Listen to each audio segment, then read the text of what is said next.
Bible గ్రంథం సెలవిచ్చే మాట ఏంటో తెలుసా? మీరు ఆయన్ని గురించి పాడండి. నువ్వు పాట పాడితే ఆ పాట ఎవరి గురించి అయి ఉండాలా? క్రీస్తు ప్రభువుని గురించి అయి ఉండాలి.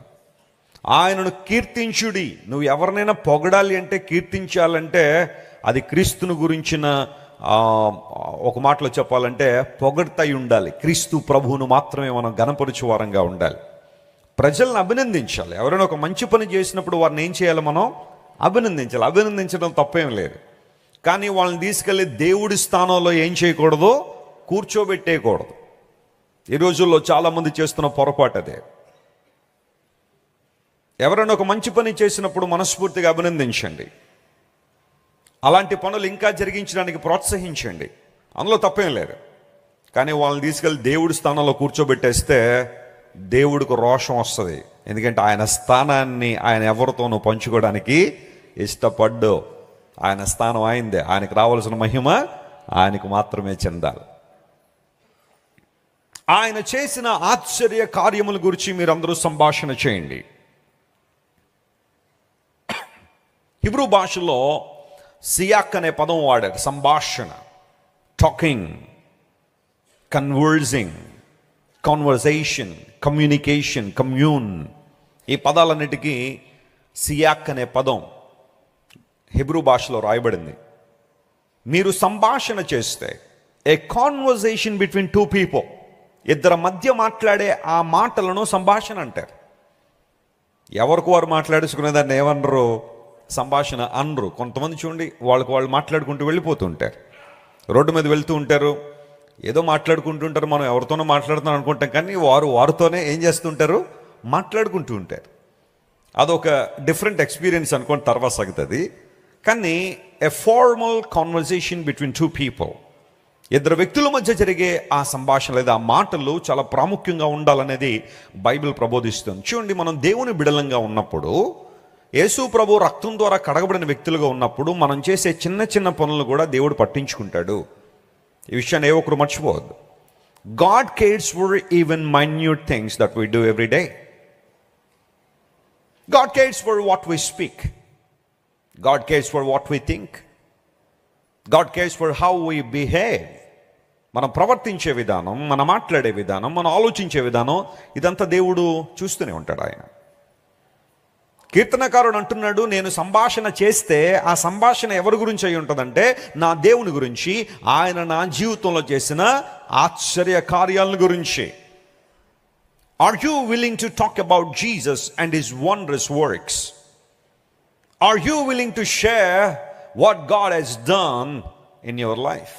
నీ జీవితంలో దేవుడు నీ జీవితంలో చేసిన ఆశ్చర్య కార్యాలను వివరించడానికి నీకు మనసుందా?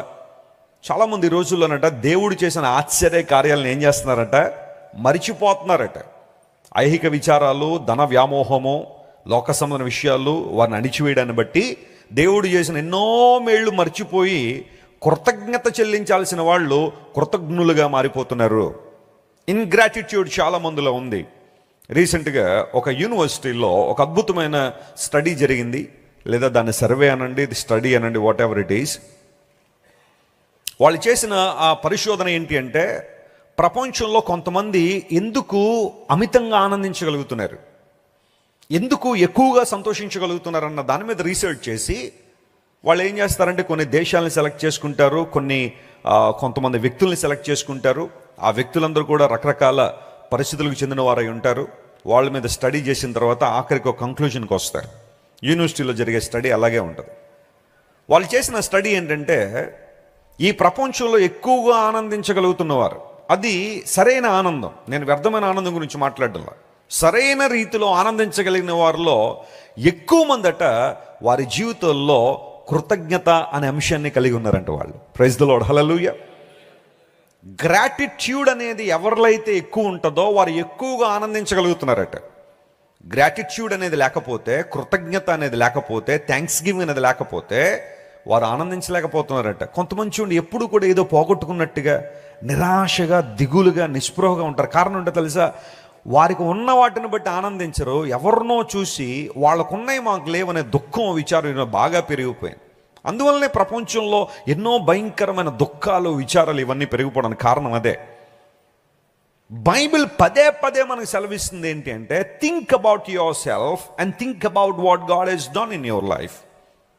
Don't worry about others, don't compete with others, don't compare with others. మనం ఇతరులతో కంపేర్ చేసుకోవడానికో కంపీట్ చేసుకోవడానికి ఇక్కడ మనం లేము. నీ జీవితంలో ప్రాముఖ్యంగా దేవుడు నిన్ను ఎక్కడి నుంచి లేవనెత్తాడో గుర్తించి ఒకసారి. ఒకప్పుడు నీ బ్రతుకు ఎలా ఉంది, ఇప్పుడు నీ జీవితం ఎలా ఉంది? ఒకప్పుడు నీ స్థితి ఎలా ఉంది, దేవుడు ఎంతగా నీ లేవనెత్తాడు. Don't always compare with Anil Ambani or Mukesh అంబానీలతో పోల్చుకోవద్దు ఎప్పుడు కూడా. నీ స్థితిని దేవుడు ఎలా లేవనెత్తాడు, ఒకప్పుడు ఎలాంటి పరిస్థితుల్లో ఉండేవాడు, ఎలాంటి స్థితిలో నువ్వు జీవించేదానివి, ఈరోజు దేవుడు స్పిరిచువల్గా ఫిజికల్గా దేవుడు ఎంతగా నేను ఆశీర్వదించాడు. Think about it and thank God. ఆశ్చర్య కార్యములు బట్టి దేవుని స్తుతించండి. నా పర్సనల్ ఎక్స్పీరియన్స్ మీకు చెబుతాను. I always thank God for every blessing that God is granting to me. I don't take them for granted. ఎప్పుడు దేవుడు నాకు ఇచ్చే చిన్న చిన్న ఆశీర్వాదాలను కూడా నేను తక్కువగా చూడను. అసలు ఎందుకు నన్ను ఆశీర్వించాలి దేవుడు, ఎందుకు దీవించాలి నన్ను? ఆయన తన కృపామహిమ కీర్తికలు ఉన్నట్లుగా దేవుడు ఒక్కొక్క వ్యక్తిని హెచ్చిస్తున్నప్పుడు, are you thanking God for your life? ఆయన నాకు చేసిన ఆశ్చర్య కార్యముల గురించి నేను సంభాషణ చేస్తున్నాను, నేను మౌనంగా ఉండలేదు. ప్రభు గురించి మాట్లాడాల్సి వస్తే, ఆయన మంచితనాన్ని గురించి చెప్పాల్సి వస్తే, అది నా జీవితంలో గొప్ప భాగ్యంగా ఎంచుకుంటున్నాను. చాలామంది మర్చిపోయేవారుగా ఉన్నారట ఆశ్చర్య కార్యాలను. లేఖనాలు గమనిస్తే, ఆయన మాత్రమే మన జీవితాల్లో ఆశ్చర్య కార్యాలు జరిగించగలడనే మాట నేను చూశాను. ఆ మాటను కూడా మీకు ఒకసారి జ్ఞాపకం చేస్తాను. చూడండి, 72వ కీర్తన 18వ వచనం చదవండి ఒకసారి. దానిలో ఈ మాట రాయబడింది, ప్రపంచంలో ఆశ్చర్య కార్యాలు జరిగించు వారు ఎవరైనా ఉన్నారు అంటే ఆ ఉన్నది ఎవరు అనేది బైబిల్ సెలవిస్తున్న మాట. 72వ కీర్తన 18వ వచనం. దేవుడైన యెహోవా ఇశ్రాయేలు యొక్క దేవుడు స్తుతింపబడును గాక. ఆయన మాత్రమే, చూడండి ఆ మాట అండర్లైన్ చేసుకోండి, ఆయన మాత్రమే ఆశ్చర్య కార్యములు చేయువాడు. Praise the Lord. స్తోత్రం చెప్దాం ఒకసారి. ఆయన మాత్రమే అంటే అర్థం ఏంటన్నమాట? ఆయన తప్ప ఇంకెవరు లేరేనా కదా. మాత్రమే అనే అందరూ కూడా దేవుని ఆశ్చర్య కార్యాలను సంభాషించు వారుగా ఉండాలని లేఖనం సెలవిస్తూ ఉంది. ఈ రోజున I would like to focus on that. ఎందుకంటే మరికొన్ని రోజుల్లో మనం నూతన సంవత్సరంలో ప్రవేశిస్తున్నాం. 2024వ సంవత్సరంలోనికి దేవుని చిత్తాన్ని బట్టి ఆయన మనల్ని నడిపించబోతున్నారు. అయితే ఈ సంవత్సరం అంతంలో మనం ఉన్నాం కాబట్టి 2023వ సంవత్సరం మరికొద్ది రోజుల్లో గతించిపోతుంది. కాబట్టి దేవుని సన్నిధిలో మనం ఏమన్నా కరెక్ట్ చేసుకోవాలనుకుంటే, సరిదిద్దుకోవాలంటే సరిదిద్దుకుందాం. Let us face the new year with new experiences. కొత్త సంవత్సరాన్ని పాత అనుభవాలతో కాదు మనం ఎదుర్కొనేది. కొత్త సంవత్సరాన్ని పాత అనుభవాలతో మనం ఎదుర్కోవడం వల్ల ఏ విధమైన ప్రయోజనం లేదు. కానీ let us change our selves. దేవుని రూపంలోనికి, ఆయన పోలికలోనికి మనం మారుద్దాం. క్రైస్తవ జీవితంలో విశ్వాసం ఎంత ప్రాముఖ్యమైందో, క్రైస్తవ జీవితంలో ప్రేమ ఎంత ప్రాముఖ్యమైందో, క్రైస్తవ జీవితంలో ఆధ్యాత్మిక అనుభవాల చేత నింపబడి దేవుని ఆత్మ ద్వారా నడిపించబడడం ఎంత ప్రాముఖ్యమైందో, మన సంభాషణ దేవునికి మహిమను తీసుకొచ్చేదిగా ఉండడం కూడా అంతే ప్రాముఖ్యం. స్తోత్రం చెప్పండి, హల్లెలూయా. చాలామంది కుటుంబాలు ఈ రోజున కాలిపోవడానికి కారణం, చాలామంది పర్సనల్ లైఫ్ లేదా వ్యక్తిగత జీవితాల ఇబ్బందుల్లోకి వెళ్ళిపోవడానికి కారణం వారి నోటి మాటలే, వారి సంభాషణే. మాట్లాడుకోవడనే మాటలు, వ్యర్థమైన సంభాషణలు అనేక మంది జీవితాలను ఇబ్బందుల్లోకి నెట్టేయడం లేదా? ఈరోజు నేను ఆ విషయం మీద ఫోకస్ చేయాలని పరిశుద్ధాత్మ ద్వారా ప్రేరేపించబడుతున్నాను. జాగ్రత్త వినండి. మన సంభాషణ ఎలా ఉండాలి? ఒకసారి మీ ప్రక్క తిరిగి ఈ ప్రశ్న అడగండి, మన సంభాషణ ఎలా ఉండాలి? మరి ప్రశ్న అడిగారు కదా, ఆన్సర్ కూడా చెప్పండి. బైబిల్ని అడుగుదామని చెప్పండి, పరిశుద్ధ గ్రంథంలో చూద్దామని చెప్పండి. ఆమేన్. మన సంభాషణ ఎలా ఉండాలి అని ఆలోచన చేస్తే బైబిల్లోంచి నేను కొన్ని ప్రాముఖ్యమైన విషయాలు మాట్లాడతాను. మొట్టమొదటిగా మన సంభాషణలో వ్యర్థమైన సంభాషణ ఉండకూడదని బైబిల్ సెలవిచ్చింది. ఎందుకంటే ప్రపంచంలో చాలామంది వ్యర్థ సంభాషణ కలిగి ఉన్నారని ఆ పదాన్ని నేను బైబిల్లో కనుగొనగలిగాను. వ్యర్థ సంభాషణ. యోబు గ్రంథం 15వ అధ్యాయం 3వ వచనం చదవండి. యోబు గ్రంథం 15వ అధ్యాయం 3వ వచనంలో బైబిల్ ఏ విధంగా రాయబడింది?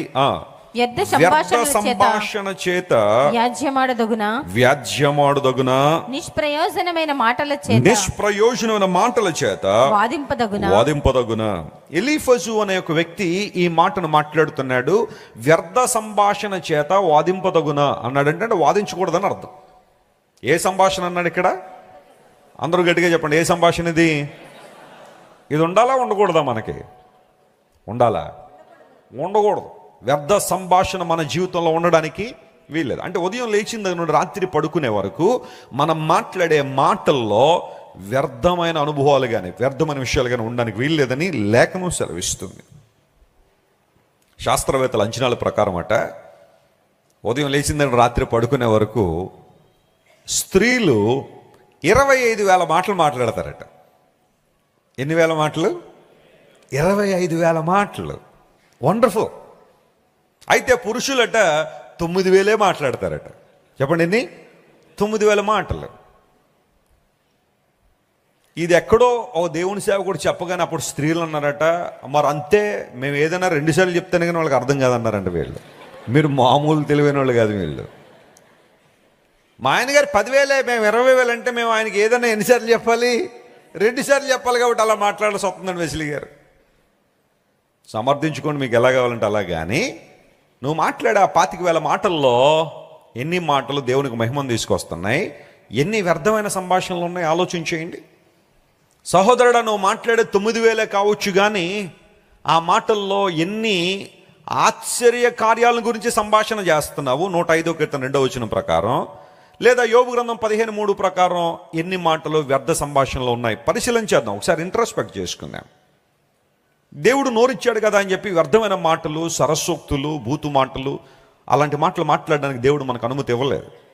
మనకు నోరిచ్చింది ఆయన ప్రభావాన్ని వర్ణించడానికి, ఆయన మహిమను వివరించడానికి, దేవుని యొక్క మాటలను మనం ప్రకటించడానికి దేవుడు మనందరికీ స్వరాన్ని ఇచ్చాడు. ఆ స్వరాన్ని దేవుని కోసం మనం వాడుతున్నామా? బిలాముకి దేవుడు స్వరం ఇచ్చాడు. అయితే ఆ స్వరాన్ని దేనికోసం వాడుతున్నాడు?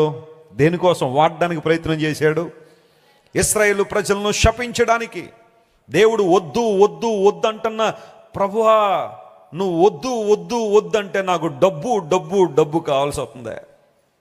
Please don't stop me Lord, let me do it. I want to curse God's people. I would like to pronounce curse upon your people.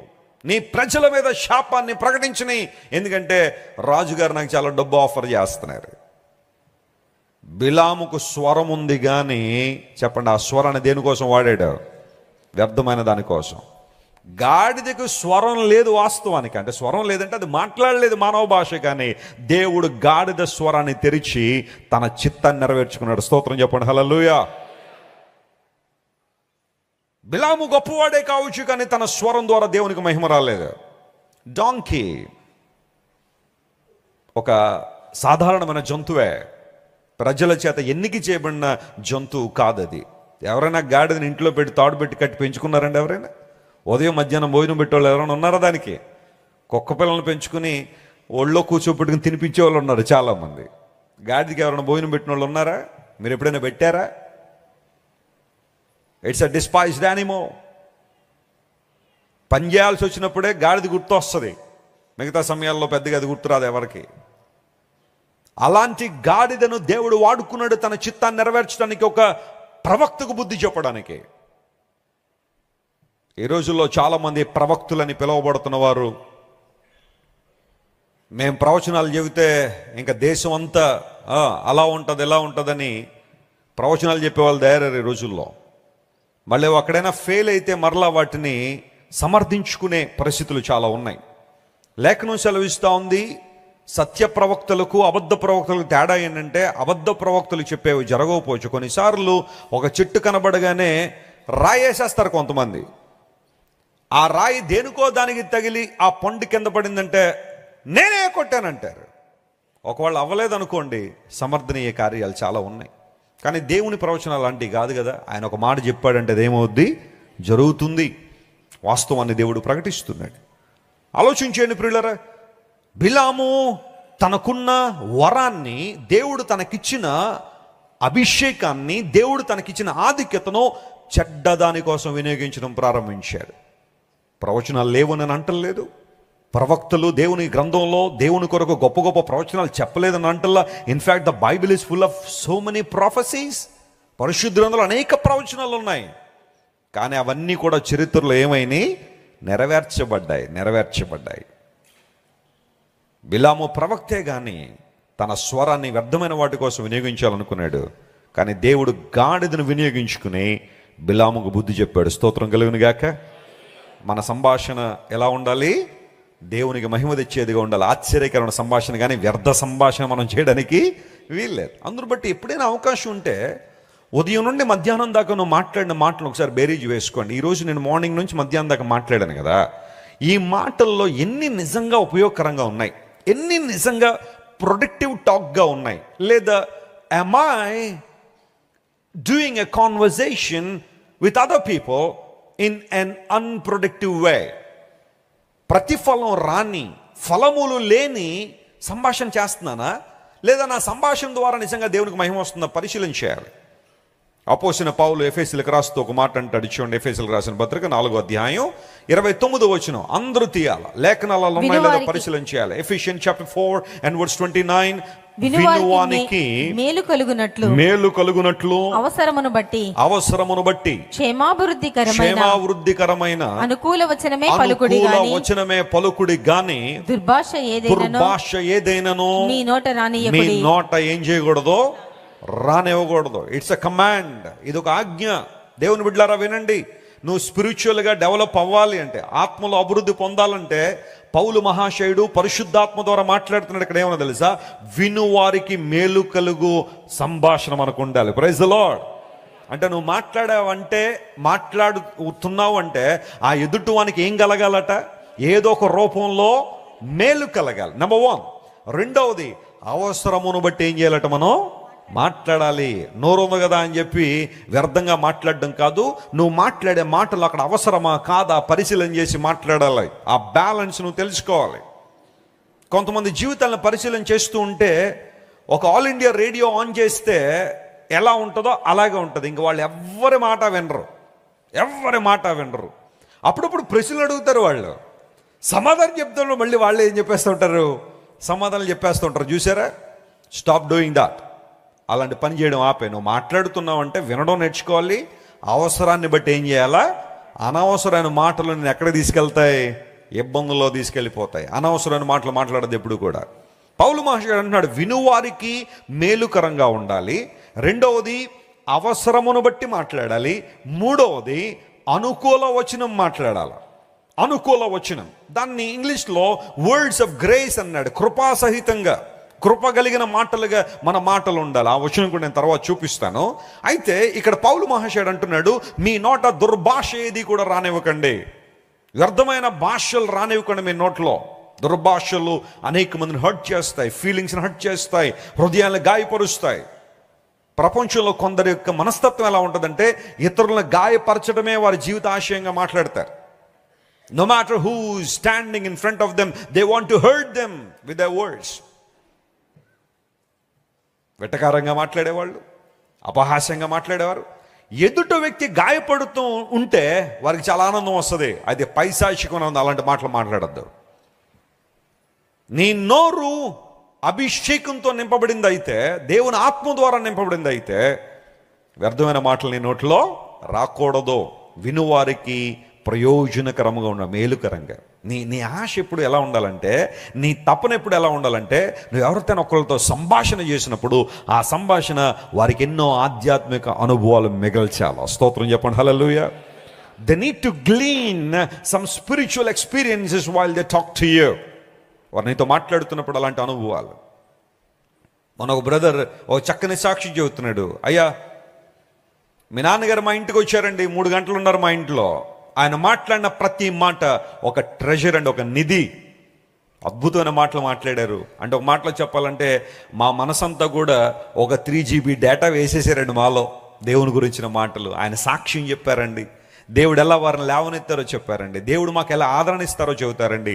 దేవుని రెఫరెన్స్లు మాట్లాడారండి. ఆ 3 గంటలు దైవజనుడు మా ఇంట్లో ఉన్నప్పుడు we experienced God's move in our lives. That's the power of a spiritual talk. That's the power of a blessed conversation.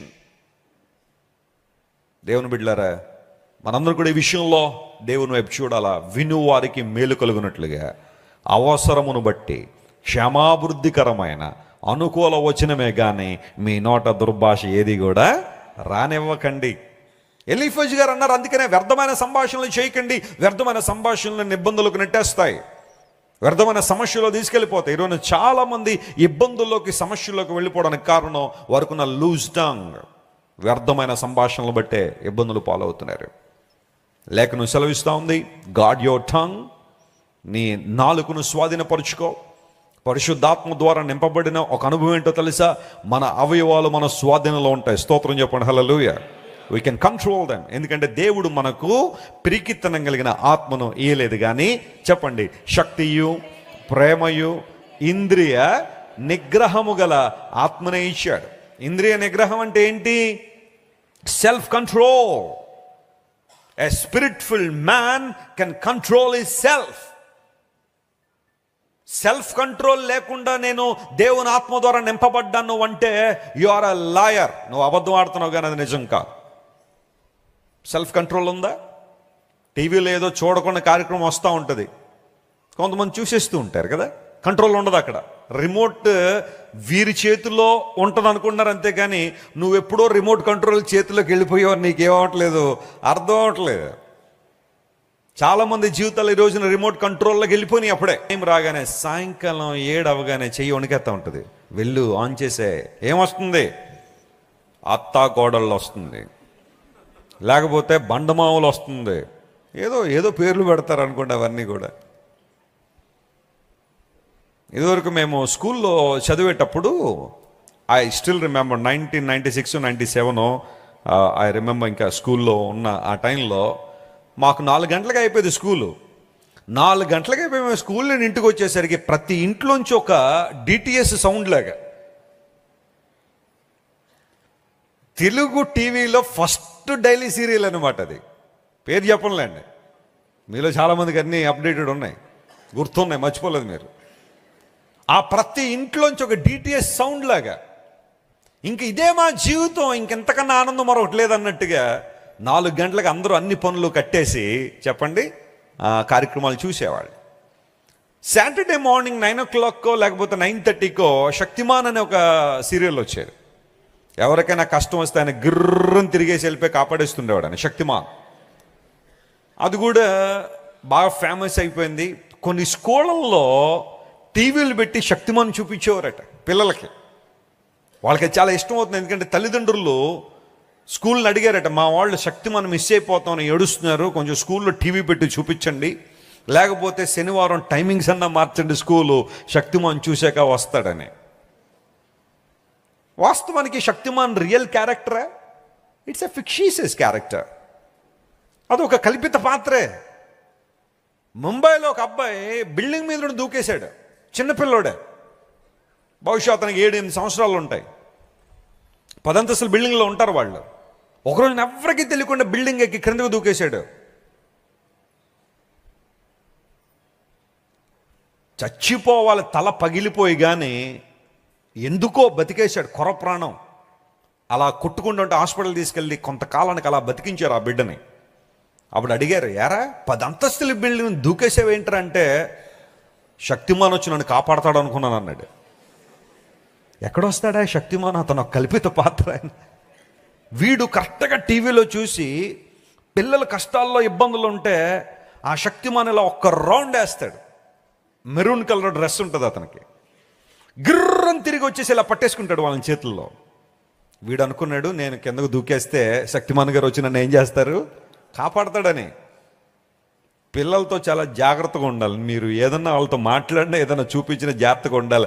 అరే నాయన ఇది కల్పితం, నాయన ఇది కరెక్ట్ కాదని ముందు వాళ్ళు బ్రెయిన్ వాష్ చేసి అప్పుడు చూపించాలి. కానీ చూసేయండి అనేటప్పటికి వాళ్ళు చూసేసి అవన్నీ ఏం చేస్తూ ఉంటారు, చేసేస్తూ ఉంటారు.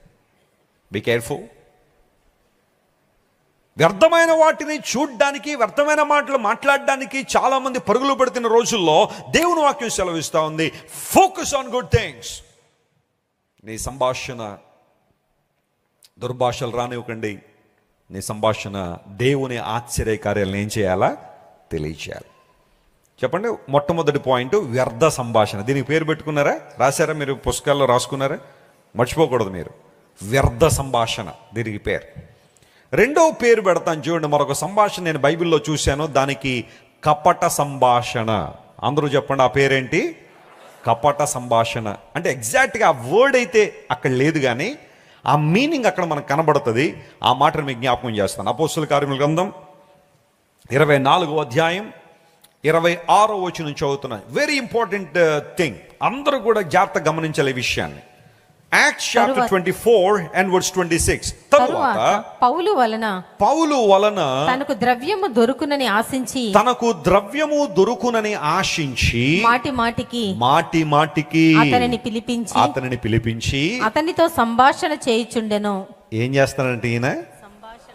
అందరూ చెప్పండి, ఏం చేస్తున్నాడు? సంభాషణ. ఇక్కడ ఆయన అతడు అనే మాటలు అక్కడ రాయబడ్డాయి కదా, జాగ్రత్త వినండి. There was a man called Felix. Felix అనబడే ఒక వ్యక్తి ఉన్నాడు. అతను రోమన్ గవర్నర్ లేదా రోమన్ ప్రొక్యురేటర్ అంటారు. చాలా ఉన్నతమైన స్థితిలో ఉన్న వ్యక్తి. ఫర్ ఎగ్జాంపుల్, ఇప్పుడు ఒక స్టేట్కి ముఖ్యమంత్రి ఎలాగైతే ఉన్నతమైన వ్యక్తిగా ఉంటాడో, లేదా ఒక గవర్నర్, అమెరికాలో ముఖ్యమంత్రులు ఉండరు, అక్కడ గవర్నర్లు ఉంటాడు. ఒక్కొక్క స్టేట్కి ఒక గవర్నర్ ఉంటాడు. అక్కడ ప్రెసిడెంట్ పాలన కాబట్టి స్టేట్లందరికీ గవర్నర్లు ఉంటారు. మన భారతదేశంలో ప్రధానమంత్రి పాలన కాబట్టి రాష్ట్రాలకు ఎవరు ఉంటారు? ముఖ్యమంత్రులు ఉంటారు.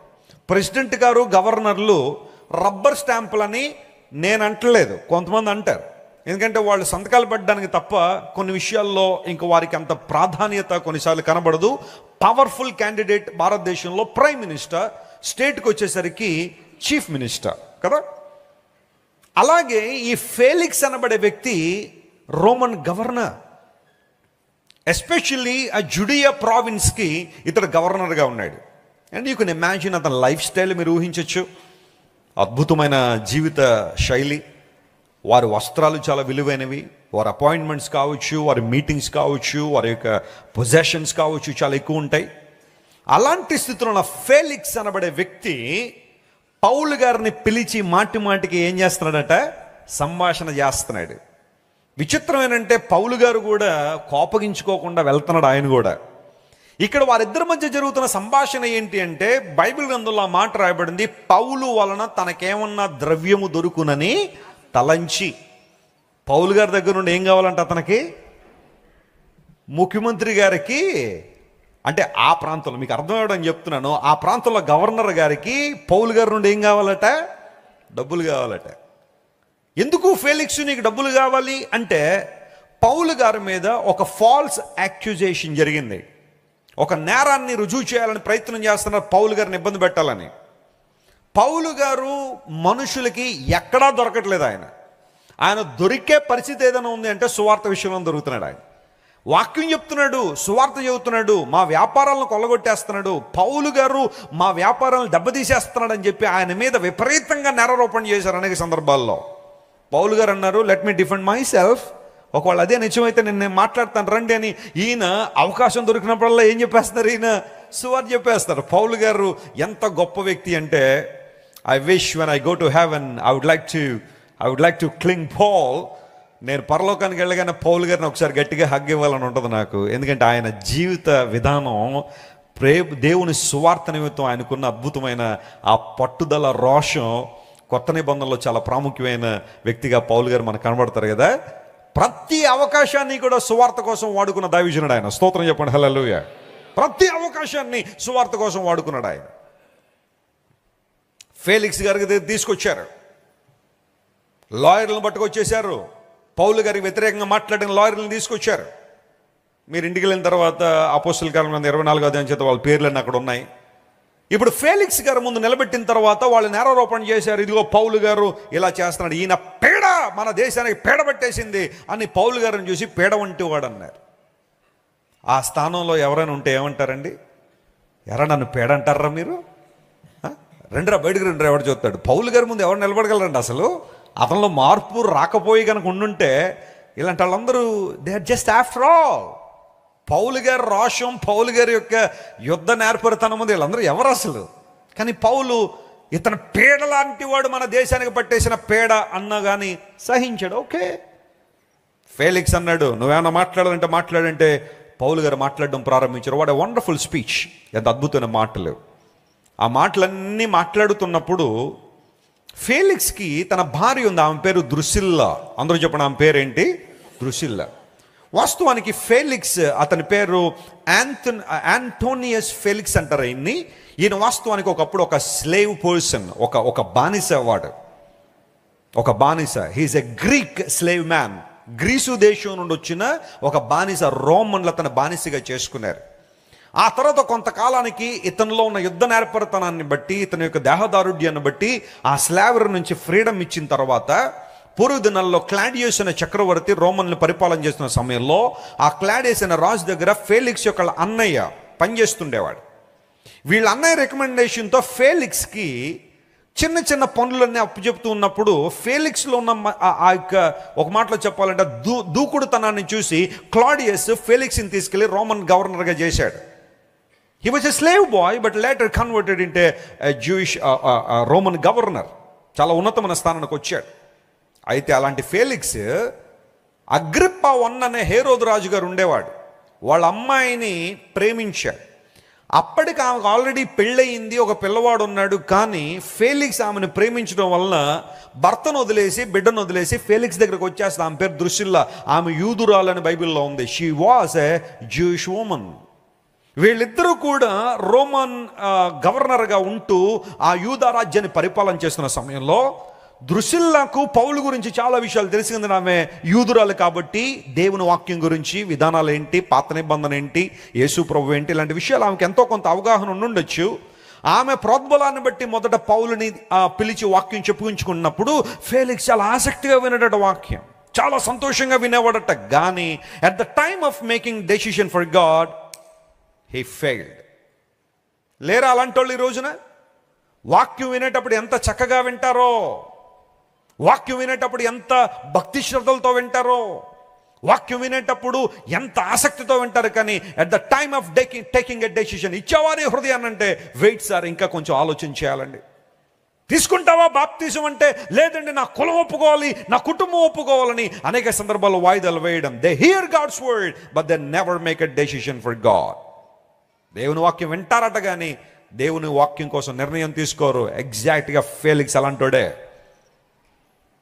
పౌలు గారు వాక్చాతుర్యం కావచ్చు, ఆయన యొక్క అద్భుతమైన మాటలు కావచ్చు, ఇవన్నీ వింటున్నప్పుడు ఫేలిక్స్ చాలా ఆశ్చర్యపడుతున్నాడు. ఆ సందర్భంలో పౌలు గారిని మాటికి పిలిచాడట. ఎందుకోసం తెలుసా? పౌలు గారిని మాటికి పిలవడంలో ఫేలిక్స్ ఉద్దేశం, పౌలా నీ మీద ఆల్రెడీ ఛార్జెస్ ఉన్నాయి, నీ మీద ఆల్రెడీ నేరారోపణలు ఉన్నాయి. ఇదే ఫేలిక్స్ పౌలు గారిని తీసుకెళ్ళి ఒక కన్ఫైన్మెంట్లో పెట్టాడు. అంటే ఇప్పుడు మనం అనుకుంటున్న చెరసాల లాంటిది, కానీ ఒక హౌస్ అరెస్ట్ అనుకోండి. హౌస్ అరెస్ట్ పెట్టి నువ్వెవరైనా కలవాలంటే కలవచ్చు. నీ ఫ్రెండ్స్ కావచ్చు, నీ బంధువులు ఎవరైనా వచ్చి నేను కలవాలంటే you are most welcome, but you must be confined to that house. ఆ ఇంట్లోనే నేను ఉండాలని చెప్పి ఫేలిక్స్ గృహ నిర్బంధం చేశాడు. మీరు ఎప్పుడైనా చూడండి, కొన్ని సందర్భాల్లో రాష్ట్రాల్లో అల్లర్లు జరుగుతున్నాయి అనుకోండి, ఒక పార్టీ వారు ఏదైనా అల్లర్లు చేస్తూ ఉంటే ఎక్కడో గొడవ జరుగుద్ది, కానీ ఎక్కడో ఉన్న లీడర్లు ఏం చేస్తారు చెప్పండి? హౌస్ అరెస్ట్ చేస్తారు. పౌలు గారిని కూడా హౌస్ అరెస్ట్ చేసేసాడు. ఇప్పుడు పౌలు గారిని విడిపించగలిగే అధికారం ఎవరికైనా ఉంది అంటే అది ఫేలిక్స్కి మాత్రమే. ఫేలిక్స్ పౌలు గారిని విడిపించండి కన్ఫైన్మెంట్లోంచి అంటే పౌలు గారిని విడిపించేస్తారు, వద్దు అక్కడే ఉంచనంటే ఉంచుతారు. ఇప్పుడు ఫేలిక్స్ మాటికి పౌలు ఎందుకు పిలిచాడో తెలుసా? He was expecting money. Paul గారు ఏమన్నా డబ్బు ఇస్తే కేసు ఏం చేస్తాడనమాట? కొట్టేస్తాడు. అది అక్కడ అర్థం. పౌలు నుండి ద్రవ్యము ఆశించి, అంటే ఫేలిక్స్ ఒక లంచగొండి. He was addicted to bribes. తను ఏ పని చేసినా, ఏ సంతకం చేసినా, ఏ మాట మాట్లాడినా తనకి మానిటరీ బెనిఫిట్ ఉండాలని చూసేవాడు. పౌలు గారు లంచం ఇస్తాడేమోనని ఆశపడుతున్నాడు. పౌలా నువ్వు డబ్బు ఇస్తే నేను వదిలిపెట్టేస్తానంటే పౌలు అన్నాడు, డబ్బు తప్ప నేను ఇచ్చేది నీకు ఒకటి ఉంది, అది సువార్త. స్తోత్రం చెప్పండి, హల్లెలూయా. ఈ యుద్ధం చూడండి ఎలా జరుగుతుందో. 2 సంవత్సరాలట ఫేలిక్స్. 1 రోజు కాదు, 2 రోజులు కాదు. ఫేలిక్స్ మాటికి పిలుస్తున్నాడు. నేను ఇలా ఊహించుకుంటాను, బైబిల్ నేను ఎప్పుడు కూడా ఊహాత్మకంగా చదువుతాను, ఇమాజినరీగా చదువుతూ ఉంటాను. ఫేలిక్స్ సింహాసనం మీద కూర్చున్నాడు. పౌలు గారిని తీసుకొచ్చి నిలబెట్టి ఫేలిక్స్ అన్నాడు, పౌలా ఏంటి అన్నాడు. ఏంటి అంటే దాని ఉద్దేశం ఏంటనమాట? ఎంత ఇస్తావు? కేసు కొట్టేస్తాను, నేనే కదా నేను విడిపించేవాడిని, నువ్వు ఎందుకు అనవసరంగా జైల్లో ఉంటావు లేదా గృహ నిర్బంధంలో ఎందుకుంటావు? డబ్బేదో ఒకటి ఆఫర్ చేయి, నువ్వు చెప్పి ఎంత ఇస్తావో నేను వదిలేస్తానంటే పౌలు అంటున్నాడు, let us talk about Jesus. పౌలా ఏంటి అంటే పౌలు గారు నిలబడి, యేసు ప్రభు సువార్త చెప్పేస్తారని ఆయన స్తోత్రం చెప్పండి. హల్లెలూయా. ప్రతి సందర్భాన్ని సువార్త కోసం వినియోగించుకున్న పౌలు గట్టిగా చప్పలు కొట్టి వేసిన వాయింపరచండి. What a passion, what a commitment of a true man of God. Paul ఉద్దేశం ఏంటో తెలుసా? ఫెలిక్స్, నువ్వు నన్ను చూసి జాలి పడుతున్నావు గృహ నిర్బంధులు బయటేసేయాలని, నేను నిన్ను చూసి జాలి పడుతున్నాను ఆధ్యాత్మిక బంధకాలు విడిపించాలని. దేవుని నామమున స్తోత్రం కలుగునుగా. Hallelujah. What a man of God కదా, ఎంత గొప్ప సేవకుడు అండి. ఫెలిక్స్, నీవు నన్ను జైల్లోంచి విడిపించాలనుకుంటున్నావు, కానీ నేను నిన్ను ఆధ్యాత్మిక బంధకాల్లోంచి విడిపించాలనుకుంటున్నాను. డీలింగ్ జరుగుతుంది, రోజు రోజు పిలుస్తున్నాడు ఫెలిక్స్. పౌలా, ఇంకెంతకాలం ఉంటావో జైల్లో, డీల్ మాట్లాడుకుందాం రా, చెప్పు ఎంత ఇస్తావో. నేను ఇవ్వను, నేను చెప్పేది ఒకటే, యేసు ప్రభు యొక్క రాజ్య సువార్త. Paul was utilising the time to share the gospel to Felix. చెరసాల్లో ఉండిపోవడానికైనా ఇష్టపడ్డాడు కానీ, మరలా చెబుతున్నాను, చెరసాల్లో ఉండిపోవడానికైనా ఇష్టపడ్డాడు కానీ దేవునికి వ్యతిరేకమైన పని చేయడానికి మాత్రం పౌలు ఇష్టపడలేదు. What a wonderful person. లంచగొండి ఫెలిక్స్, దాని గురించి నేను ఎక్కువ వివరించాలని కాదు. The Bible clearly forbids bribing అని దేవుని వాక్యం నిర్ద్వందంగా ఖండించింది. లంచం పుచ్చుకునేవాడు దేవునికి ఇష్టడు కాదు. నిరపరాధిని చెరుపుటకై అతడు ఏం పుచ్చుకోవడం ఉంది? నీ పనికి తగిన జీవితం నీకు వస్తున్నప్పుడు దాంతో సంతృప్తి కలిగి ఉండు. ఆ పని చేయడానికి పేదలైన వారిని ఇబ్బందులు గురి చేసి డబ్బులు తీసుకొస్తేనే పని చేస్తానని ఒత్తిడి తీసుకొచ్చావా? జాగ్రత్త సుమ. ఆ పర్టికులర్ టైంలో నీకేదో బెనిఫిట్ వచ్చినట్టుగా కనబడతేమో కానీ నువ్వు దేవుని దృష్టిలో నేరస్తుడిగానే నిలబడతావు. నిరపరాధిని చెరపకండి. నువ్వు లంచం ఇచ్చి ఎవరైనా ఒక వ్యక్తి జీవితాన్ని పాడు చేయాలని ఆలోచన నీకుంటే ఆ పర్టికులర్ టైంలో నువ్వు గెలిచినట్టుగా కనబడొచ్చేమో. ఈ రోజులో ఒక ఆయన అన్నాడు, నేనన్న మాట కాదు ఇది, దయచేసి డిస్క్లైమర్ వేస్తున్నా మళ్ళా, నేనన్న మాట కాదు. ఆయన అన్నాడు, ఈ రోజుల్లో చాలా కోర్టుల్లో కేసులు సూట్ కేసులతో పోతున్నాయట. చెప్పండి, కోర్టుల్లో కేసులు దేంతో పోతున్నాయి? సూట్ కేసులతో పోతున్నాయి. డబ్బు ఉన్న వాళ్ళకి ఒక న్యాయం, డబ్బులు లేని వాళ్ళకి ఒక న్యాయం. సెంట్రల్ జైల్లో చూడండి, ఏళ్ల తరబడి మగ్గిపోయిన వాళ్ళు చాలా మంది ఉన్న కారణం కనీసం బెయిల్ తెచ్చుకోవడానికి కూడా డబ్బులు లేవు వాళ్ళకి. అదే ఎవరైనా కొంచెం గొప్పోళ్ళని ఏదైనా కేసులు అరెస్ట్ చేస్తే ఎంతెంత ఖర్చు పెడతారని డబ్బులు, లాయర్లకు ఎంత పోస్తున్నారు, మీడియా ఫోకస్కి ఎంత కావాలా, ఆ చేసిన నేరాన్ని కప్పిపుచ్చుకోవడానికి సమర్థించుకోవడానికి ఎన్నెన్ని డిబేట్లు, ఎన్నెన్ని ఇలాంటివన్నీ ఎన్ని కోట్లు ఖర్చు పెట్టాల్సి వస్తుంది. వాళ్ళు చిన్న చిన్న దొంగతనాలు చేసిన వాళ్ళు ఏళ్ల తరబడి జైల్లో మగ్గుతున్నారు. కోట్లు మింగేసిన వాళ్ళు చెప్పండి లండన్లో ఊరేగుతున్నారు. ఎలక్షన్లు వచ్చిన ప్రతిసారి వాళ్ళని తీసుకొస్తాం, డబ్బు కక్కిస్తాం అంటున్నాడు కానీ సంవత్సరాలు దొరికిపోతున్నాయి కానీ వాళ్ళు మాత్రం రావట్లేదు, డబ్బులు రావట్లేదు. ఇక్కడ పరిస్థితి అంతా కూడా. కొన్ని విషయాలు చెప్తే మీకు ఆశ్చర్యం అనిపిస్తుంది. ప్రతి ఏటా బ్యాంకులకు రుణాలు ఎగ్గొట్టేసేవారు పేదోళ్ళు కాదండి, పేదోళ్ళు కాదు. కొన్నిసార్లు రైతులు తీసుకున్న అప్పు చెల్లించకపోతే తట్టుకోలేక ఆ బాధను సూసైడ్ చేసుకుని చచ్చిపోతున్నారు. ప్రతి ఏటా భారత ప్రభుత్వం వారు భారతదేశంలో కొన్ని బ్యాంకుల్లో బకాయిలు ఉండిపోయిన రుణాలను మాఫీ చేసేస్తున్నారు. గవర్నమెంట్ ఖజానా నుంచి డబ్బులు ఇచ్చేస్తారు. ఆ అందరు రుణాలు ఎవరు తీసుకున్నారు అనుకున్నారు? పేదోళ్ళు తీసుకున్నాయా? రైతులు తీసుకున్నావా? చిన్న సన్నకారు రైతులు లేదా చిన్న ఉద్యోగాలు లేదా వ్యాపారాలు చేసుకున్న వాళ్ళు తీసుకున్న రుణాలు అనుకున్నారా?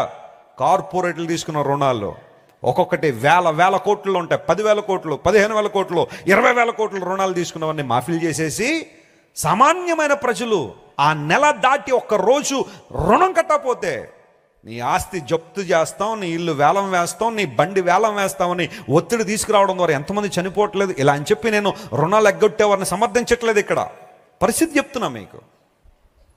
బ్రైబింగ్ అనేది ఈ రోజున ఎంత దారుణంగా దేశాన్ని పాడు చేస్తుందో. లంచగొండితనం. ఏ పని చేయాలన్నా కొన్ని సందర్భాల్లో మనిషి అలాంటి పనే. అయితే గమనించండి ప్రియులారా, ఫెలిక్స్ అలాంటి వాడే.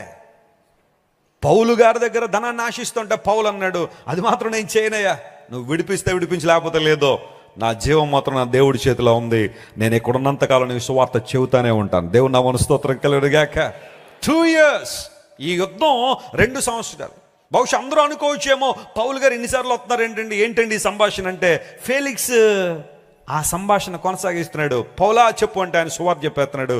నేను అనుకున్నది చెప్పవు కదా నువ్వు, అయితే మళ్ళీ వెళ్ళాడు. మళ్ళీ తీసుకొచ్చాడు. పౌలా చెప్పు అన్నాడు. మళ్ళీ సువార్తే. నేను అనుకున్నది చెప్పవా నువ్వు, మళ్ళీ వెళ్ళు అన్నాడు. అలా 2 years జరిగిన తర్వాత ఫేలిక్స్ పౌలును బంధకాల్లోనే విడిచి వెళ్ళిపోయాడు. He didn't want to release him. ఎందుకోసం తెలుసా? నెంబర్ 1, పౌలు డబ్బేమీ ఇవ్వలేదు. నెంబర్ 2, అలా పౌలును చెరసాల్లో ఉంచడం ఎవరికి ఇష్టమట? యూదులకి ఇష్టమట. యూదులేని వారికి. పౌలు గారికి శత్రువులు ఎక్కడో లేరు. ఎక్కడున్నారు చెప్పండి? ఆయన సొంత జాతిలోనే. కొన్నిసార్లు బయటనున్న శత్రువులు పెద్దగా నీకు హాని చేయకపోవచ్చు, కానీ నీ చుట్టూ ఉన్న శత్రువులు మాత్రం నీకేం చేస్తారు? చాలా పెద్ద హాని చేస్తారు. ఆ విషయంలో కొంచెం జాగ్రత్తగా ఉండాలి నువ్వు. పౌలు గారికి చాలా సమస్యలు వచ్చింది తన సొంత జాతి వారి నుండే, యూదుల నుండే. ఈ ఫేలిక్స్ అనుకున్నాడు, am I pleasing Paul or am I pleasing Jewish people? పౌలు గారిని బంధకాలను వదిలిపెట్టి వెళ్ళిపోయాడు.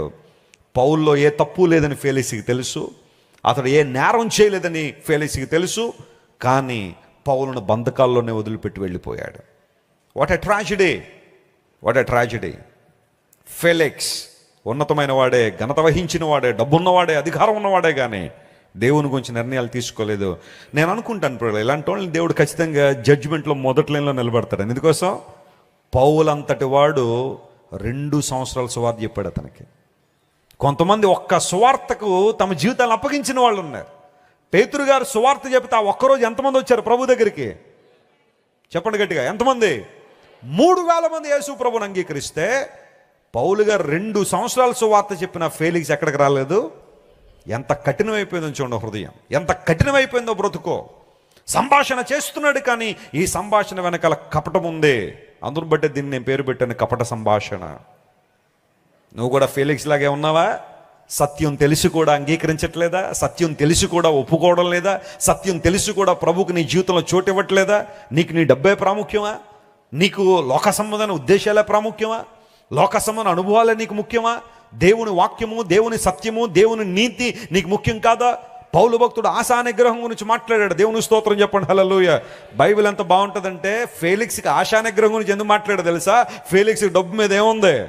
ఆశ ఎక్కువైపోయింది ఆయనకి. అందును బట్టి ఆశా నిగ్రహం గురించి మాట్లాడాడు, దేవుని నీతిని గురించి మాట్లాడాడు. ఎక్కడా కాంప్రమైజ్ అవ్వాలా, సత్యాన్ని ఉన్నదన్నట్టుగా బోధించాడు. కానీ Felix is a failed man, he is a loser. You know why? He despise the gospel. దేవుని సువార్తను ఏం చేశాడు చెప్పండి? తిరస్కరించేశాడు. ఇప్పుడు ఒక ప్రశ్న అడుగుతున్నాను, మనం ఫేలిక్స్లా ఉందామా, లేదా దేవుడు మెచ్చే సంభాషణ చేసే పౌలులా ఉందామా? ఆలోచించేయాలి మనం. చెరసాల్లో అయినా ఉండిపోవడానికి ఇష్టపడ్డాడు, కానీ దేవుని వాక్యాన్ని వక్రీకరించాలని మాత్రం పౌలు ఇష్టపడలేదు. దేవుని వాక్యం చెప్పని పని చేయడానికి పౌలు ఎప్పుడు ముందుకు రాలేదు. దేవుని వాక్యం చెబుతున్న మాట అదే. చెప్పండి, మొదటిది వ్యర్థ సంభాషణ, రెండవది కపట, మూడవది జ్ఞాన సంభాషణ అనే మాట మనం బైబిల్లో చూస్తాం. చూడండి, జ్ఞాన సంభాషణ. దినవృత్తాంతముల 2వ గ్రంథం 9వ అధ్యాయం 7వ వచనం తీయండి ఒకసారి. దినవృత్తాంతముల 2వ గ్రంథం 9వ అధ్యాయం 7వ వచనం చదివితే అక్కడ ఒక అద్భుతమైన మాట రాయబడింది.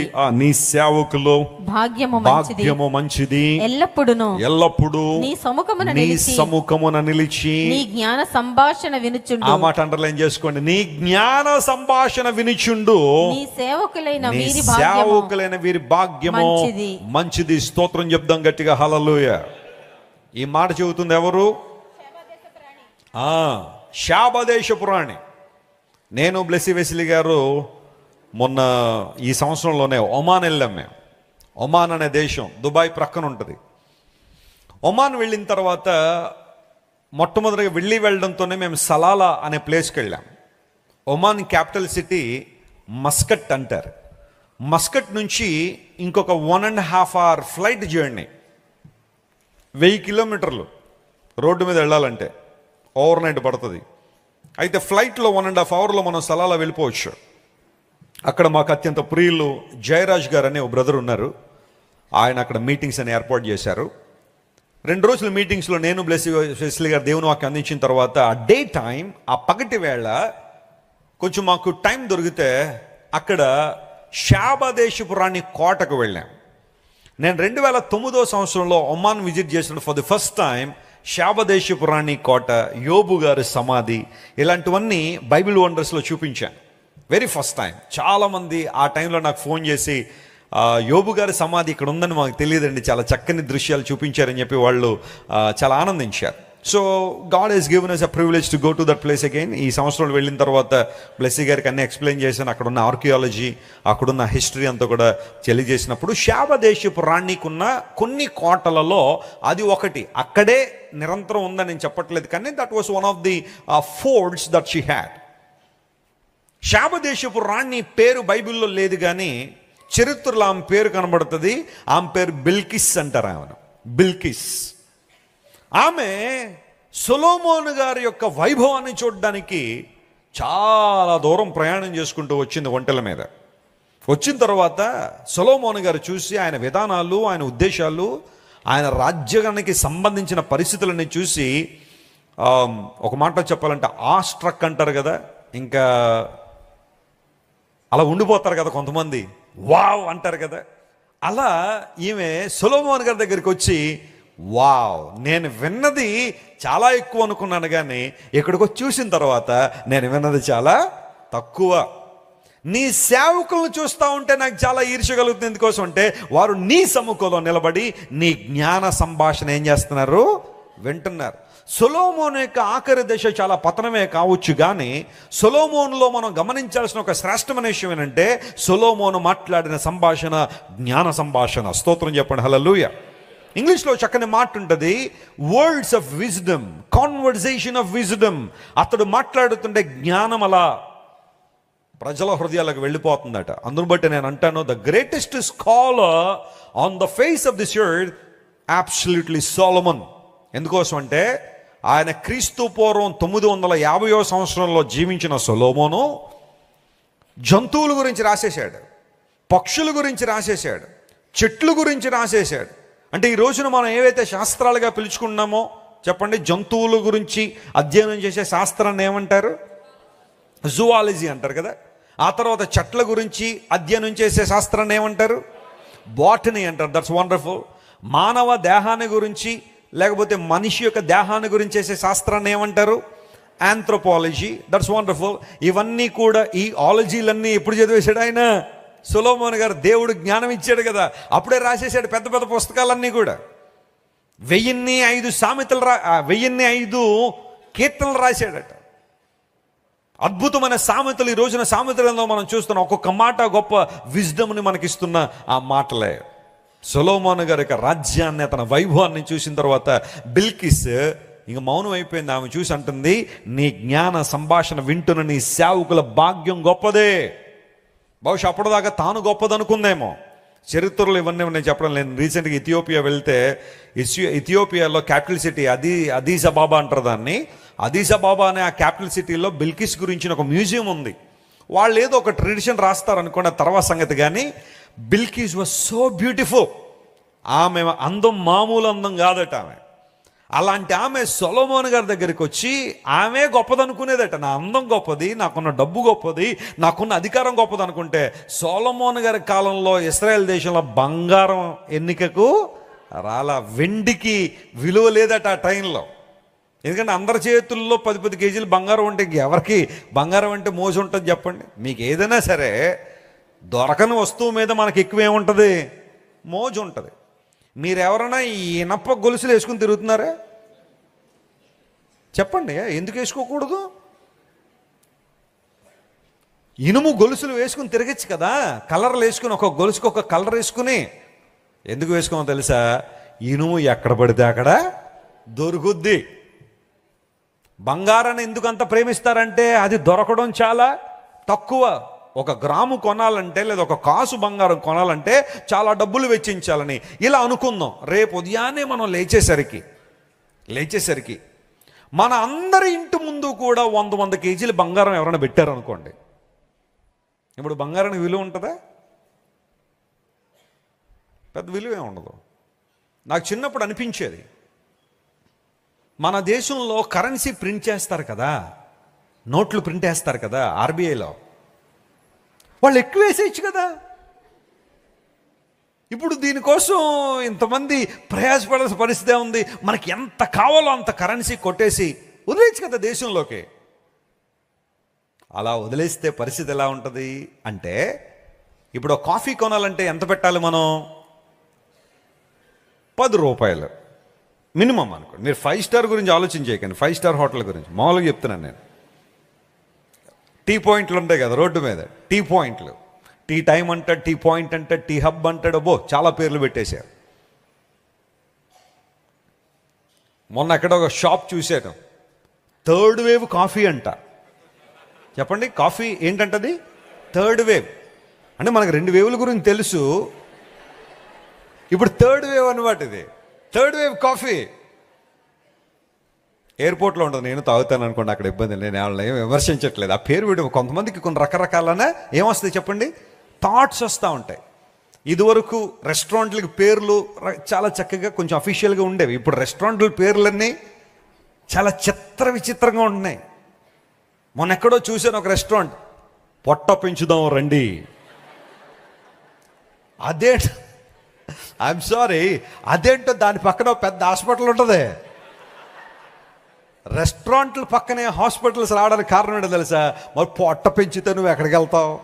మరి అక్కడికే.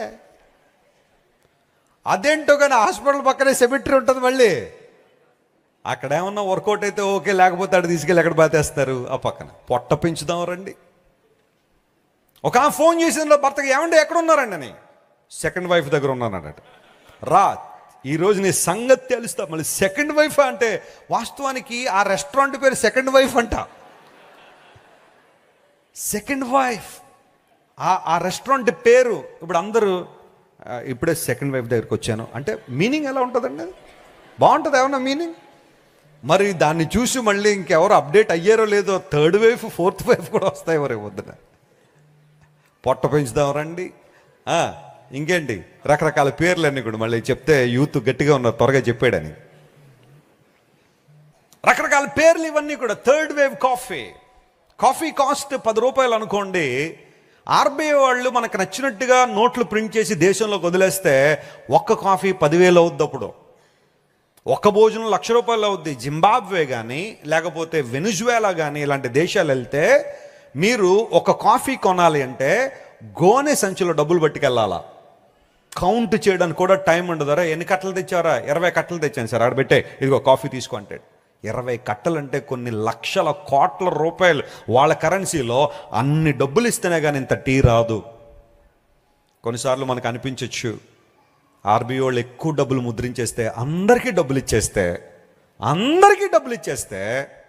అన్ని వస్తువులు ఏమైపోతాయి చెప్పండి? ఖరీదు ఎక్కిపోతాయి. ఎప్పుడైనా కానీ దేశం యొక్క అభివృద్ధి మనుషులు చేసే పని మీద ఆధారపడి ఉంటుంది. కష్టించి పని చేసే పరిస్థితి ఉండాలి, ప్రొడక్షన్ అనేది ఉండాలి, ప్రొడ్యూస్ చేయాలి.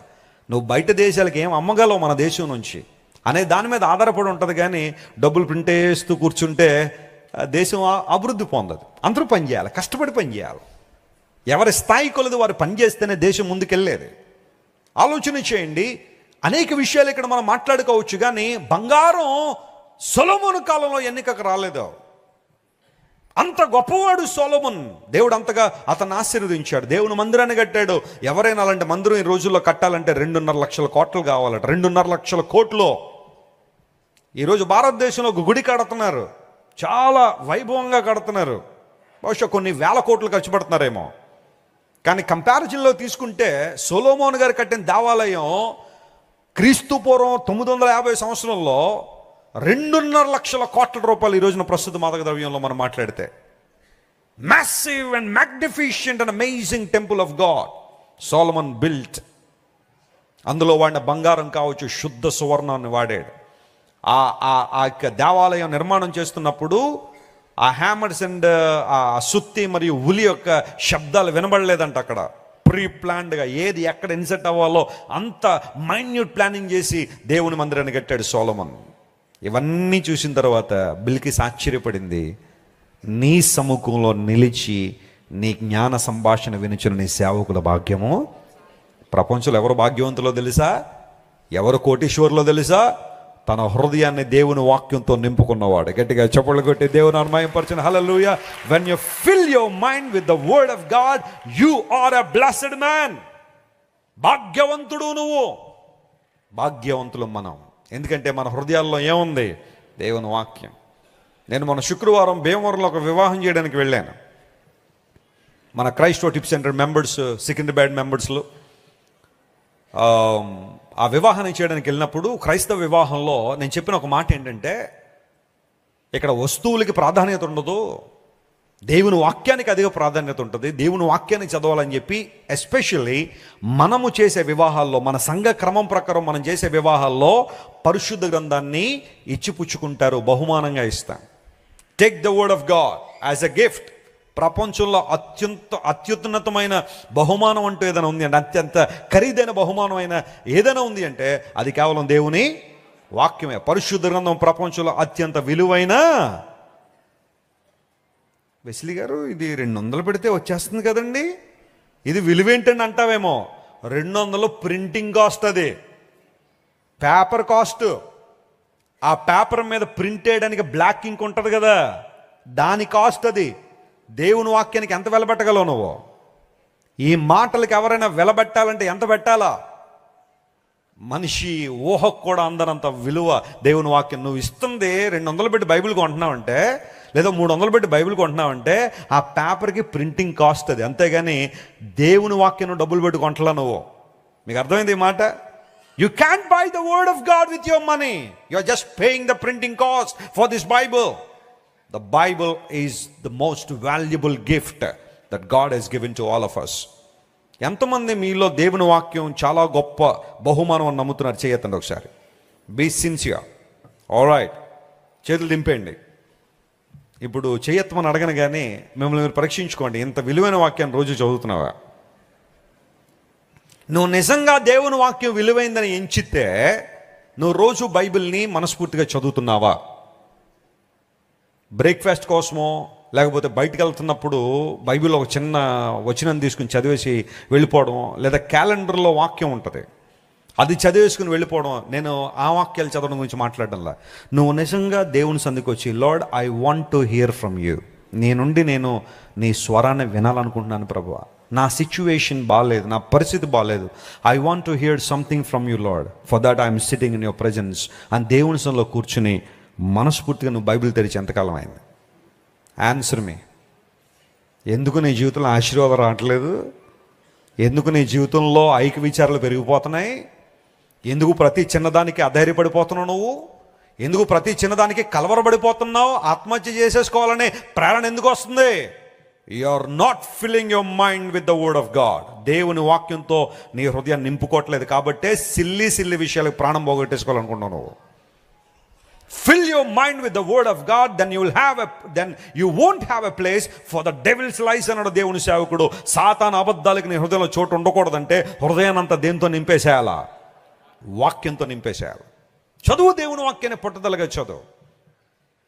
మరలా చెబుతున్నాను, వెరీ రీసెంట్గా శాస్త్రవేత్తలు ప్రపంచాన్ని తెలియజేసిన మాట ఏంటంటే, వారంలో అట్లీస్ట్ 4 రోజులన్నా బైబిల్ చదివేవాళ్ళు. I strongly recommend to read the Bible every day. But వాళ్ళు చెప్పిన రీసెర్చ్ ఏంటంటే అట్లీస్ట్ 4 times ప్రపంచంలో వారంలో 4 సార్లు బైబిల్ చదివేవాడట అందరికన్నా ఆనందంగా ఉంటున్నాడంట ప్రపంచంలో. స్తోత్రం చెప్పండి, hallelujah. This is a research, a proven research. ఇది రుజువుపరచబడిన రిజల్ట్. ఇది కేవలం వారానికి 4 సార్లు బైబిల్ చదివే వాళ్ళు ప్రపంచం అందరికన్నా సంతోషంగా ఉండగలుగుతున్నారంటే, imagine if you read the Bible every day and take it as a daily bread. అనుదిన ఆహారంగా దేవుని వాక్యం, నీ జ్ఞాన సంభాషణ వినేవాళ్ళు. సొలొమోన్ దేవుని జ్ఞానాన్ని గురించి మాట్లాడాడు, దైవికమైన విషయాల గురించి మాట్లాడు కనుక ఆ జ్ఞాన వచనాలు విన్న అనేక మంది ఆధ్యాత్మికంగా ఏం పొందారు చెప్పండి? దేవుని పొందారు. మనం కూడా దేవుని వాక్యాన్ని కమ్యూనికేట్ చేద్దామా? పిల్లలకి చెబుదామా దేవుని వాక్యం? ఆ మాటల్లో ఉన్న విషయాలు చెబుదామా? నేను చాలా బిజీగా ఉంటాను, మీలో చాలామంది తెలుసు, నా స్కెడ్యూల్స్ ప్రతిరోజు చాలా బిజీగా ఉంటాయి. But I find some time to talk to my babies, to talk to my girls. నా ఇంట్లో ఉన్న నా 3 కుమార్తెల్ని వాళ్ళని కూర్చోబెట్టి దేవుని గురించి కొన్ని మాటలు చదువుతుంటాను. మా ధన్యాన్ని అడుగుతానమ్మా, ఒకసారి జాన్ 8:58 చదువు అంటాను. చదువుద్ది ఇంగ్లీష్లో. చదివిన తర్వాత వాట్ యు అండర్స్టూడ్, ఆ మాటలో నువ్వు ఏం నేర్చుకున్నావంటే, ముందు మామూలుగా చదివిందే మళ్ళీ చెప్పేస్తుంది. అది కాదు, నువ్వు చదివి మళ్ళీ చెప్పాలని కాదు కదా నేను అడిగింది. దానిలో ఉన్న మీనింగ్ ఏంటి నీకు ఏమైనా తెలిసిందంటే, అప్పుడు daddy let me read it again అని చెప్పి మళ్ళీ చదివి అందులో ఒక్కొక్క పాయింట్ చెప్తా ఉంటే మా కాన్వర్జేషన్ అక్కడ నుంచి స్టార్ట్ చేస్తాను. దేవుని గురించిన కాన్వర్జేషన్. మా ప్రశస్త కూడా రోజు బైబిల్ చదవడానికి ప్రోత్సహిస్తాను, అట్లీస్ట్ 2 chapters. ఆమె చదువుతున్నప్పుడు కొంచెం పెద్ద పెద్ద వర్డ్స్ ఏమైనా ఉంటే ఇంగ్లీష్లో చదవడం రాకపోతే నా వైపు చూసి అంటది, డాడీ ఈ మాటకి మీనింగ్ ఏంటి డాడీ అని అడిగితే, I use that chance to explain Bible to my children and I want to see them as the Bible followers. వారు పెద్ద అయిన తర్వాత దేవుని వాక్యాన్ని బలంగా బోధించువారుగా, దేవుని వాక్యాన్ని అనేక ప్రాంతాలు తీసుకెళ్లి వారుగా ఉండాలన్నదే నా అభిలాష. నేను మనస్ఫూర్తిగా కోరుకుంటున్నాను, నా బిడ్డలు రానున్న రోజుల్లో దేవుని చేతిలో బలమైన సాధనాలుగా వాడబడాల. స్వార్థం అనుకోండి, మరొకటి అనుకోండి, but I pray for them, lord put my children in the highest position of this world to influence people with your word. అందుకు గాను వారిని ఎలా నీ కోసం పెంచాలో కావాల్సిన విజ్డమ్ మాకు దయచేయండి అయ్యా. బ్లెస్సీ వెస్లీ గారు, నేను మా ప్రార్థనలు ఎప్పుడు అదే మాటలు, ప్రభువా మా తల్లిదండ్రుల ప్రార్థనల ద్వారా మమ్మల్ని వాడుకుంటున్నావు, మా ప్రార్థనల ద్వారా మా తర్వాత తరాలను ఏం చేయాలా, వాడుకోవాలి.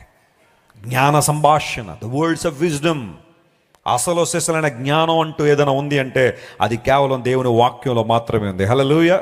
ఈ జ్ఞానాన్ని పొందుకున్నవాడు తన ఇంటిని ఏం చేస్తాడట, కట్టుకుంటాడు. జ్ఞానం కలిగిన స్త్రీ తన ఇంటిని ఏం చేస్తుంది. అలా అని చెప్పి కేవలం స్త్రీలకు మాత్రమే జ్ఞానం అవసరం అని చెప్పట్లా. జ్ఞానము గల కుమారుడు తండ్రిని ఏం చేస్తాడట, సంతోషపరుస్తాడు. జ్ఞానం అందరికీ కావాలి. జ్ఞానం కలిగిన స్త్రీ ఇల్లు కట్టినంటే, ఇగో చదువు నీకోసమే, బైబిల్లో ఎన్ని ఉన్నాయి నీకోసం చదువు అంటాడు భర్త. ఈయనకి ఏదో జ్ఞానం అవసరం లేనట్టుగా. నీకు వద్దా జ్ఞానం, నీకు కావాలా. కుటుంబంలో స్త్రీ పురుషులు ఇద్దరు కూడా ఒకే బాధ్యత కలిగి ఉన్నారు. కుటుంబాన్ని కట్టడంలో ఇద్దరు బాధ్యత ఉండాలి. కుటుంబం పాడైపోతే ఇద్దరు రెస్పాన్సిబిలిటీ ఉంటుంది అక్కడ. అందుని బట్టి భార్యాభర్తలారా కలిసి దేవుని వాక్యం చదువుకోండి, జ్ఞాన సంభాషణ వినండి, మీ జీవితంలో అద్భుతాలు జరుగుతాయి. చివరి మాట చెప్పి నేను ముగిస్తాను. కొలస్సీలకు రాసిన పత్రిక 4:6 ఆ మాట చదువుకుని మనం ముగింపులకు వెళ్తున్నాం. కొలస్సీలకు రాసిన పత్రిక 4:6 ప్రతి మనుష్యునికి ఎలాగూ ప్రత్యుత్తరం ఇవ్వవలెనో అది మీరు తెలుసుకొనుటకై మీ సంభాషణ, చూడండి మీ సంభాషణ ఉప్పు వేసినట్టు, ఏం వేసినట్టట, ఉప్పు వేసినట్టుగా ఎల్లప్పుడూ రుచిగలదిగాను, ఎల్లప్పుడూ రుచి కలిగినదిగాను, కృపాసహితముగాను ఉండనీయుడి. స్తోత్రం చెప్దాం ఒకసారి. మన సంభాషణ ఎలా ఉండాలట, ఉప్పు వేసినట్టుగా. ఇప్పుడు మరలా మనం ఆల్రెడీ చదువుకున్న వచ్చిన భాగం ఎఫెసీ 4:29 కనెక్ట్ చేస్తాను చూడండి. అక్కడేమన్నాడు, అవసరమును బట్టి, చెప్పండి, అవసరమును బట్టి మాట్లాడమన్నాడు కదా. ఇప్పుడు కూరలో ఉప్పు ఎంత వేస్తారు చెప్పండి, చాలినంత అంటున్నారు సహోదరి, వండర్ఫుల్. తగినంత అన్నారు ఎవరో. ఎంత ఉప్పు ఉందని చెప్పి మొత్తం దెమ్మరించేస్తే ఏమైంది, భర్త పిల్లలు తినేటప్పుడు ఎలా ఉంటుంది, ఉప్పు ఎంత వేయాలో అంత వేయాలి. మరీ తక్కువ వేసామనుకోండి ఆ కూర ఎలా ఉంటుంది, చప్పగా ఉంటుంది. నువ్వు ఎంత చక్కగా కూర వండినా ఉప్పు తగినంత లేకపోతే చెప్పండి ఆ కూరలో ఆ టేస్ట్ ఉండదు. నేను ఒకసారి ఒక ఇంటికి భోజనానికి వెళ్ళాను. ఆమె కూర ఉన్నది కానీ ఉప్పే లేదు దానిలో. నాకేమో కొంచెం మొహమాటం ఎక్కువ, నాకు ఏమైనా లేకపోతే అంత ఈజీగా చెప్పను. బయట ఇంట్లో అయితే చెప్తారు ఉప్పు తక్కువైందో ఏదో అని, కానీ బయట కొన్నిసార్లు కొంచెం ఇబ్బంది అనిపించేది. ఇది వరకు చక్కగా చేసేసి కూర వేసేసిన తర్వాత తింటా ఉంటే దగ్గర నిలబడి బాగుందండి అయ్యగారు అంటారు. మీకు ఎప్పుడన్నా మాట చెప్తాను చూడండి, ఎవరు ఆ కూర చేశారో వాళ్ళు అడుగుతారు ఆ కూర బాగుందా లేదా అని. ఇంట్లో 4 కూరలు ఉండారు అనుకోండి, ఒక ఆమె వచ్చి అయ్యగారు చికెన్ కర్రీ బాగుందా అని అడుగుతారు. అది ఆమె చేసిందనమాట. ఆమె అడిగిందంటే అది ఆమె చేసిందని అర్థం. ఆమె చెయ్యకపోతే ఏమవుతుంది చెప్పండి. కొన్నిసార్లు కూరలు ఎవరు చేశారో మనకు తెలియనందువలన అమ్మ మటన్ కర్రీ బాగుందంటే చికెన్ ఎలా ఉంది సార్ అంటే ఆ ఎప్రిషియేషన్ తీసుకోలేదు అంటే ఆ కూర ఆమె వండలేదు. మళ్ళీ ఎవరికో వెళ్ళిపోతాడు క్రెడిట్. కాబట్టి చికెన్ కర్రీ బాగుందనేదాకా క్వశ్చన్లు వస్తూనే ఉంటాయి. బాగుందండి అయ్యగారు అంటే, అమ్మా సూపర్ ఉందమ్మా, ఎంత బాగుందో చెప్పలేకపోతున్నానమ్మా అని తినడమే. కానీ మరి ఏం చేస్తాం, ఉప్పేయలేదు. కూరలో ఎప్పుడైనా వండేటప్పుడు ఉప్పు వేస్తేనే చెప్పండి ఆ రుచి ఉంటుంది. ఉప్పు అంతా మర్చిపోయి చివరిలో కలుపుకుందాం అంటే ఆ టేస్ట్ డిఫరెంట్. అది వండేటప్పుడు ఆ ఉప్పు వేసినప్పుడు ఆ లోపల ఉన్న వాటన్నిటికీ ఆ ఉప్పు పట్టి చాలా చక్కగా కూర వండడం ఆ విధానం వేరు. మర్చిపోయి చివరిలో కొంచెం ఉప్పు వేసుకోండి అని పైపైన వేసుకోవడం వేరు. ఉప్పు ఎంత వేయాలో అంత వేస్తున్నాం కదా, 100 కాదని చెప్పి ఎక్కువ వేసేసామా, లేదు కాదని చెప్పి వేయకుండా మానేసామా? ఎక్కడో చోట తెచ్చి ఉప్పు వేయాలిగా. నువ్వు కొంచెం మసాలా వేయకపోయినా పర్వాలేదు, లేకపోతే మరొక కూరగాయలు దొరకకపోయినా పర్వాలేదు, కానీ ఉప్పు వేయకుండా కూర ఎలా ఉంటుంది?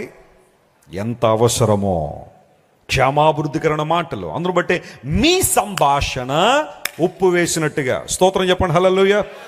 Listen to my dear friends, ఇక్కడ ఉప్పు అనేది నేను ఆధ్యాత్మిక పరిభాషలో గమనించింది ఏంటో తెలుసా?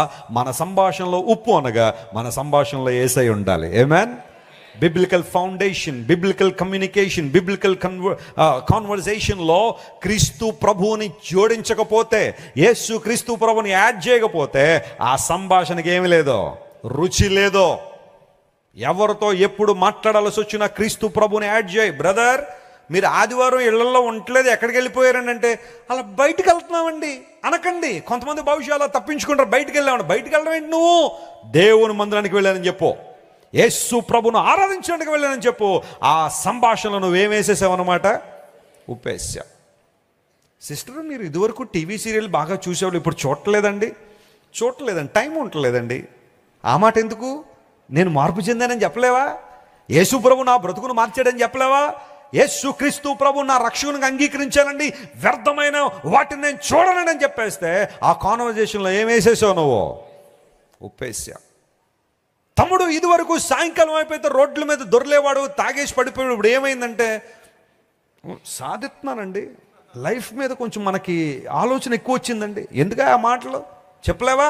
యేసు ప్రభు నీ జీవితాన్ని మార్చాడని, ప్రభు సువార్త విన్నాను, ప్రభు నా జీవితాన్ని వెలిగించాడని. ఉదాహరణ కొన్ని మాత్రం చెప్పాను. when the world asks you, ప్రపంచం నిన్ను అడుగుద్ది ఏదో ఒక సందర్భంలో, why, tell them it is because of Jesus. ఇది యేసు క్రీస్తు ప్రభువును బట్టి. ఆ కాన్వర్జేషన్లో నువ్వేమేసావు అనమాట? ఉప్పేసావు. వేయ్, కృపాసహితంగా రుచి కలిగినదిగా నీ కాన్వర్జేషన్ ఉండాలంటే have a Christ centred conversation. Amen. Praise the Lord. ఆ ఒక్క మాటలో ఎన్ని విషయాలు పరిశుద్ధాత్మ మాట్లాడుతున్నాడు చూడండి. ఆయన ఆశ్చర్య కార్యముల గురించి మనం ఏం చేద్దాం? సంభాషణ.